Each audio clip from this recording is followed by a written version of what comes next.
What is going on, FA Nation? John Impemba here with Ryan Hallam for yet another edition of 3-Point Play. Ryan, seems like you and I only do 3-point plays together, but that's perfectly fine. It's a fun game for both of us. Yeah, this is, I think, 3 weeks in a row for the 3-point play. So I guess we're really going with the theme here, and why not? I think first 2 times been fun. Why not? They say the third time, is a charm. So let's do it. Yeah, exactly. Third time is a charm. We have some good topics here to kick us off here, and I'll start off with maybe the fun one. In recent light of Antonio Brown's retirement statement, I want to bring up the topic of if we could bring one athlete out of retirement to watch them play in one game during their prime, which athlete would that be? And Ryan, I want to know, which athlete is the one that you're looking to see play one more game in their prime? It certainly wouldn't be Antonio Brown, John. I got to say, in case this retirement finally sticks. But I'm going to stay in football. And I'm going to go with, I might be going 2 sports. I'm going to go with Bo Jackson for 3 reasons. One, first of all, we were robbed. I mean, that's all there is to it. He was tackled on the Bengals on January 13th, 1991. Something that didn't look all that bad. I know you're probably too young to remember this, but I do. And it seemed like a pretty normal tackle, and Bo would never really play football again. He seemed like a really nice guy, but he just trucked defenders, like he ran over Brian Bosworth in that one famous game. But in baseball, he broke bats over his head. Like he was just a larger than life figure. We only got 4 seasons of him playing football, none of which were all, of course, full because he played baseball as well and then came to football after. Played 8 years in the major leagues, the Royals, White Sox, and 1 with the Angels. He had 420 homer seasons, stole 25 bases twice, and he was just so good at both sports. And I feel like we were robbed of several more years of what was just the only real 2-sport athlete. Deion Sanders did play both. Deion Sanders is maybe the closest, right? I mean, he was kind of garbage in baseball. He was, he wasn't, that kind of. He was fast.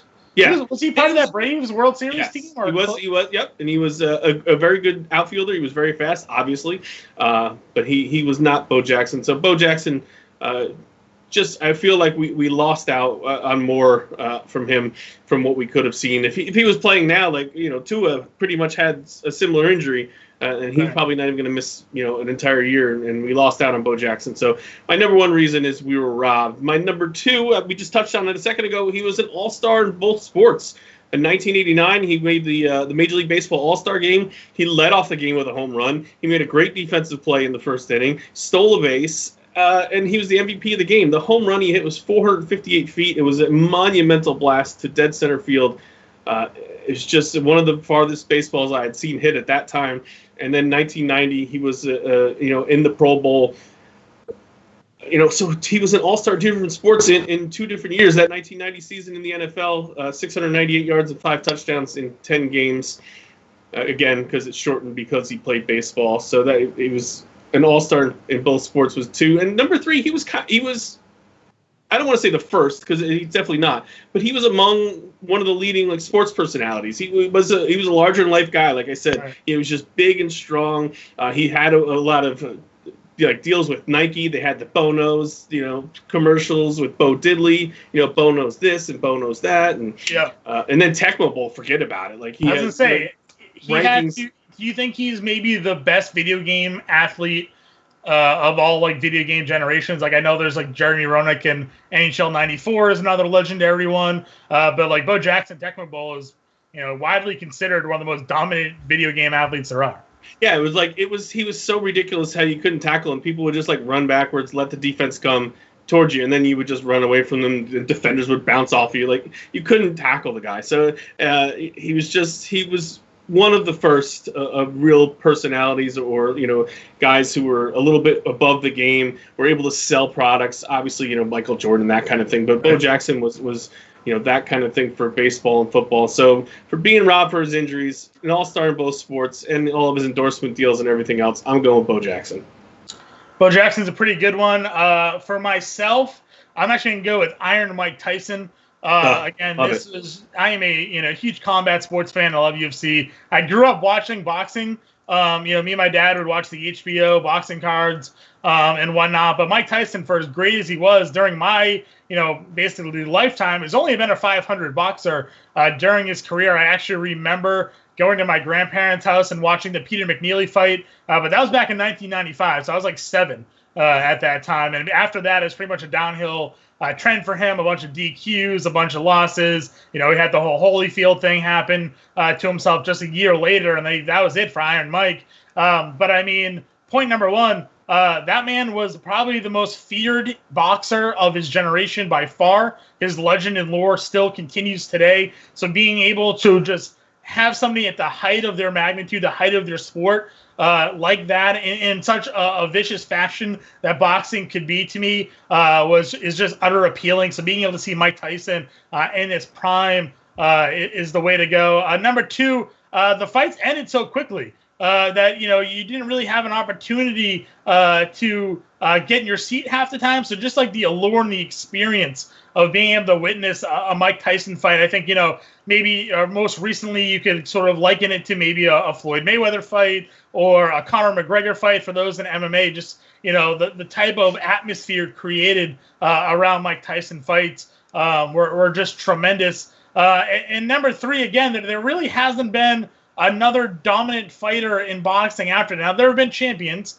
no doubt about it. You've had your Klitschko's. Most recently, you had Deontay Wilder, and Wilder himself, like, dominant. But it always goes back to people comparing, well, could he be the next Tyson? Did he have what it takes to be the type of Tyson? So just the all-time great boxer that Mike Tyson is one of the reasons why I would just want to have him come out of retirement in his prime and be the boxer that he was, and be able to witness that, those late 90s, late 80s, mid 80s Mike Tyson fights that you hear and read, and I watch all the highlights about just the allure to it. And now, supposedly he's the, quote unquote, working for a comeback. We'll have to see if he can pull a George Foreman, who won the title. I think it was at 46 or 48. It was one of the two that Foreman ended up winning the title way back in the day. Tyson's older than that now. But he's still supposedly getting back in shape, and maybe there's some type of charity bout, just something on the horizon for him. But I would love to get the old Mike Tyson back and watch one of his fights. I was lucky enough to see a lot of that early time. Not only that, he went to the same high school I went to. Oh, okay. Yeah, so like he had extra lore there, and to see him come out in just the white towel and the black trunks and just so basic. And like you said, yeah, he had people beat before they even stepped in the ring, from Catskill, New York. So that's where I went to school. But yeah, I mean, his famous line is, "Everyone has a plan until they get punched in the mouth." Yeah. And that was it. I mean, he just brutalized people. And watch the old highlights, man. You just see people's faces and bodies just crumble underneath his power. It was just it wasn't remarkable to see. I'm very happy to have been able to see it because, like you said, a lot of them were over so fast. I would say I remember the first 20 fights, probably 10 of them, 12 of them ended the first round. Yeah. It was. I think that it was the McNeely fight, or it was one of those where he knocked the guy out. They did the interview after the fight, and he's like, "Oh, I got round 2 or 3." He's like, "Nah, man, he got knocked out in the first." The guy didn't even know what round he got knocked out in. Like Tyson beat him so bad. Yeah, it's sad to me that McNeely was like the first fight you saw. That's that was it. That was the first. That was the first Mike Tyson fight that I wasn't even 7 yet. I turned 7 in September. The fight was in August. I was 6. And I remember going to my grandparents' house, watching the fight, and it was over before it was over. So yeah, this was a time when like pay-per-view you could actually get it. It was like $10. So like we would go and I remember one of my dad's friends always got it. We always went over there to watch it, and it was just awesome to watch. It really was. Yeah. The first fight that I remember was the Lenox Lewis fight, and that was his fourth. That was the beginning of the end for him, basically there. Way back in the day. So so Tyson dominant, like you said, and you mentioned his quotes. If I had to go to a 4-point play, the post-fight conversations, the lead up, the promotions leading up to the fights, getting all the sound bits from Tyson is a whole thing in its own. So I thought you were going Tyson's Punch Out was going to be one of your things too, but. Well, I can never beat Mike Tyson Punch Out. And there was another game that I actually played on Sega. It was like Buster Douglas Boxing, where the end game you were fighting a guy called Iron Mike who wore a blue mask, who was clearly Mike Tyson, right? And that was like the final boss of the Buster Douglas knockout game that I used to play a lot on Sega Genesis back in the day. So a ton of allure there with Tyson. I think having him back in his prime was one of the rare feats nobody could really do what Mike Tyson did. So Tyson's my play there. Topic number 2, we're going to transition into baseball with baseball starting up here, coming up on Thursday of this week. Now, again, this is more than likely, Ryan, being aired on a Saturday or a Sunday. So baseball's already begun by the time you guys are watching this. But I want to go over some future bets here with the AL or the Cy Young and MVP awards. And Ryan, I want to know, what is your favorite sort of long shot pick for either the AL or the NL MVP? Which one do you think has the best chances of surprising people? I'm going to go in the AL, and we'll start with the MVP, and I'm going to go with one of my favorites and a guy who's on a lot of my fantasy teams this year, and that's the Oakland A's, Matt Olson. Dude hit 36. Well, let's go through our 3 reasons. One, he's in his prime. He's 26 years old, and let's look at the last few MVPs. Cody Bellinger, Mike Trout, Christian Yelich, and Mookie Betts were all between 25 and 27 when they won MVP. That's like the sweet spot for Major League Baseball players right now. He's just really just getting to, I think, to the best part of his career. Number 2, MVPs generally come from good teams. The A's won 97 games last year. I think everyone expects them to compete again in this season. This is going to be the craziest baseball season of any of our lives, I would think. That's for sure. But I certainly think that the A's, if they don't win the division, I would think would be in a wild card or in some sort of race for the playoffs. So, it's rare that the MVP goes to a player on a pretty terrible team. So Matt Olson fits that criteria as well. And number 3 is the power. And he's got 65 homers in the last 2 seasons combined. He had 36 last year, despite missing 35 games with a wrist injury, which often saps power from guys. He came in and he was just mashed. Right. So I still think he has room to improve. Batting average isn't typically where you'd put an MVP. It's 247 in 2018, got it up 20 points last year to 267.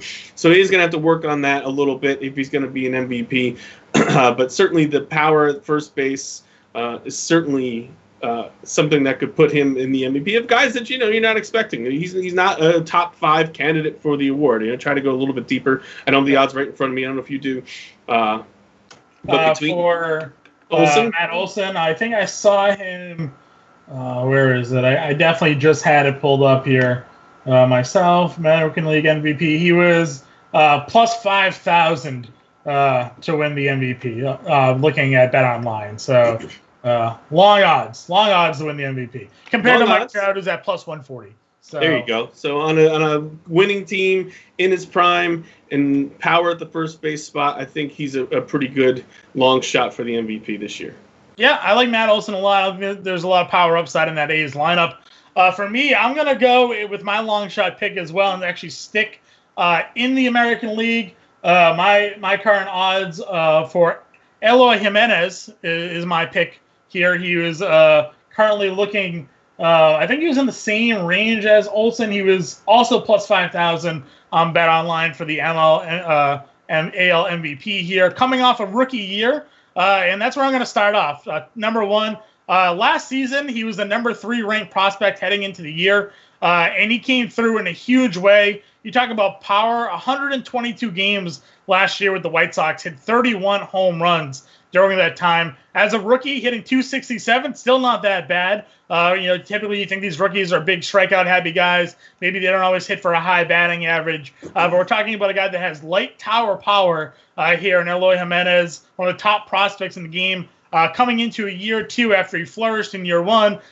Reason number 2, the White Sox made a lot of improvements to their lineup this season. And Jimenez right now, if you looked at some projected lineups, is slated to hit 4th in that lineup. So he's going to have lineup protection like Jose Abreu, Yasmani Grandal, Edwin Encarnacion, guys like that hitting around him. Yoan Moncada, a lot of elite options surrounding him in that lineup. It's going to put him in a lot of spots to drive in runs and drive in RBIs and score runs, which, again, like you said, you're talking about AL MVPs. They need that offensive upside, and that's certainly something that he's going to bring to the table there. And number 3, like you said, with the age group, a lot of these guys who start winning their MVPs are in their early 20s. So we're talking about an elite prospect who's now just 23 years old in a revamped lineup in a position to excel and build upon a 31 home rookie campaign. We could be looking at 40-plus RBI home runs from this guy this year, 100-plus RBI, 90-plus runs scored. If the batting average even takes a bump up, because this isn't a guy with an elite hit tool. I mean, this is one of the true elite rookies or young players in baseball. I think the sky's the limit for him. Again, if we're talking long shot plays, I see him again right now, plus 5,000, like your Matt Olson was. There's a lot of hype around him. I think there's a few better bets at that number. Sure, and I think, like we said with the A's being a winning team, I don't think anyone would be really shocked in this crazy 60-game schedule if the White Sox came out and surprised some people and took the Central or took a wild card. So right. I definitely like that pick as well. He's another guy who's on more than one of my fantasy teams too. So I'm all on board with that one. All right, and let's go final topic here. We'll go Cy Young Award this time, Hallam. Where are you going with your Cy Young Award pick? AL, NL, and who's the guy? It's going to be AL, and this one's paining me to do because I am a full-fledged card-carrying Yankee hater. But I'm going to go with James Paxton for a long shot. And for the 3 reasons, and the first one is depressing, but it is the team. I know you're a Yankee hater as well, but you can't deny. Yeah, we can't deny how good the team is. Obviously, they have one of the strongest offenses in baseball. Certainly, he's going to offer Paxton a lot of run support and chances at wins in this season. The second is the schedule. They obviously, they have a lot of off teams in their division, and then they get the NL East on the other side. They play some good teams in August. They play the Nationals, Phillies, Braves, and Rays. But September is almost all Marlins, Orioles, and Blue Jays for the Yankees. It's disgusting if you look at their September schedule, how easy it is. So if he can get through a few starts in August, he really should be able to cruise down the stretch. And number 3 is the short season. Paxton's problem, we talked about before the pandemic hit, was his injury. He's injury prone. I mean, the guy's never finished a full season. He was slated to miss the first 2 months of this season with the back injury before everything was shut down. So he's ready to go. He was 15-6 last year, 11-6 the year before, 186 strikeouts and 150 innings in 2019, 208 in 160 innings in 2018. So if he can give it 12 good starts, the guy's got the strikeout stuff. He should have a good record, a pretty good ERA, and as a long shot, I think he's a decent chance for the AL Cy Young. I like it. I think, again, Paxton, one of the more dominant pitchers when he, like you said, health being a big question there. I'm going to go again and stay in the American League myself here. And I'm going to go with a former Cy Young Award winner in Corey Kluber, currently looking at plus 1,800 to win the AL Cy Young Award here. Now, I know there is certainly a little bit of skepticism around this pick. If you look around some sort of the fantasy baseball analysts, people are worried about the change in scenario, going now playing in Texas instead of Cleveland. But I'm going to tell you why I think he's perfectly okay and going to be a good long shot bet here. Number 1 is if you look at his statistics in terms of his career split numbers, and again, this is an odd season to adjust to, but you think early in his early games in his career, he's playing in Cleveland in April, May. It's cold, it's wet, it's rainy. So you always looked at his second half numbers, and his second half numbers were always way better than his first half numbers. He has a below 3 career ERA in the second half of games. If you want to break it down by month, June and July ERAs 2.68 and 2.78 for his career. So as the months get warmer, then he is a more effective pitcher. So reason number 1 is he's going to be playing in the heat. Heat in Texas, where it's warm. He's able to get looser. And I think that's going to play well for a guy like Kluber, who clearly, if you look at his numbers, struggled in those colder weather games in Cleveland to get going. I'm trusting that he's going to be warmed up and healthy and ready to go. So for those reasons, I'm going to go with reason number 1 is the change of environment and this actual short season benefiting Corey Kluber. Reason number 2, like I said, he's done it before. People are worried because last year's injuries, but those were super fluke injuries that he was just never able to recover from. But he won the Cy Young in 2017. He was 3rd in Cy Young voting in 2018. He won the Cy Young in 2014. This is a guy that's a perennial 200-plus inning pitcher. We know he's going to get the starts. And again, I know we're talking short season here, so he's not going to throw that many innings, but he's a dominant pitcher in stretches, and we're getting him at a time in the season where he's usually at his best. So reason number 2, I think, again, this is a guy that has the pedigree to do it, and we've seen him do it before. We're talking about long odds here on a dominant pitcher who's really just coming off one bad year due to injuries, not due to really performance. So I'm going to go ahead and say that reason number 2. And reason number 3, again, I know we're talking schedules here, and yes, his schedule is going to be a little bit tougher, having to deal with some of those NL West lineups like the Dodgers. He's going to have to pitch a couple times, maybe in Coors. But there's also a lot of soft lineups here that they're going to go up against. And so I think the division that he's going to find himself up against is going to be beneficial to him, especially if the schedule breaks certain ways and, he's really only drawing up against, say, a team like the Padres or the Mariners. And if they catch Mike Trout without the Angels at the right time, or the Giants, like there's some weak lineups in this division now that he's a part of that I think he's going to be able to take advantage of. So I'm going to go with the division that he's in, the fact that he's done it before, and the fact that I think this short season and where they're pitching is all going to be beneficial to Corey Kluber winning the AL Cy Young Award. Yeah, I can't argue with that. I mean, clearly we're not going for the favorites here, and I especially like with the pedigree as you've done it before as a good spot, and hopefully Kluber can bounce back from his off year last year. I've been getting him at great ADPs in fantasy drafts. I got him obviously earlier in the year as well in some of those early leagues. People were just down on him in the move to Texas, which I understand. But that ballpark supposedly is being a little bit more pitcher friendly, the way the dimensions were in that thing. Again, Texas heat and summer, the ball's going to travel farther anyways. But yeah, I mean, like I said, getting him coming off really just a bad year, expecting a bounce back, and the long shot odds for me, they play. So I'm buying in. So not terrible options here, but let me know, FA Nation, who's the retired athlete that you would like to see come out of retirement to play one more game? Ryan had Bo Jackson. I had Mike Tyson. Who's your long shot AL or NL MVP award winner? Ryan had Matt Olson. I had Eloy Jimenez. Then who's your long shot AL or NL Cy Young Award winner this year? I had Corey Kluber, and Ryan had James Paxton. Let us know on Twitter your selections. Who do you think made the better cases for the players they selected? Ryan, any final thoughts here before we wrap up? Like you said, I mean, by the time this is out, baseball will have started. So hopefully may your teams, John, all get off to good starts, and maybe get to the end of this 60-game schedule and actually crown a baseball champion. I'm really excited. I've been watching and listening to some of the summer camp games the last couple of days, and I can't wait for Thursday night. I can't wait for Thursday night either. All right, FA Nation, again, if you have any questions, hit us up on Twitter, @FightingChance for Ryan, @JamePemba777 for myself. But for now, we'll catch you next time.